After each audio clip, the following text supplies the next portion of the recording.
And we got 1956 Oldsmobile, a convertible, red and white. This was like a real, this car is, to me it's better than the Chevy II because, it's the bumper on it, man. Look at that thing, man. It's got a mouth. Hogging up some air. Actually, tell you the truth, I think, well, you know what it is? It costs more money for Oldsmobile, so less of them sold. So, you got your fender skirts, and red and white. It's a stocker.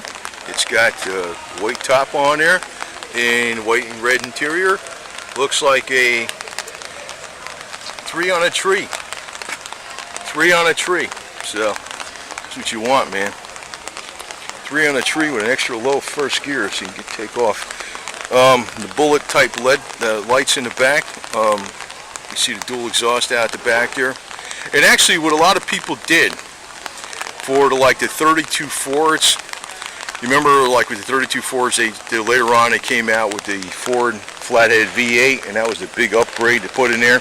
What they did after that was they put the Oldsmobile Rocket 88 motor in there after when that came out with the overhead valve technology, and that was a big upgrade for the 32 Fords, because back in 1956 the only wealthy people would buy a car like this. So if you're a hot rodder, you probably would love to find a 50s Oldsmobile that was wrecked in the wrecking yard, and pull the motor out of it and put it in your 30s Ford.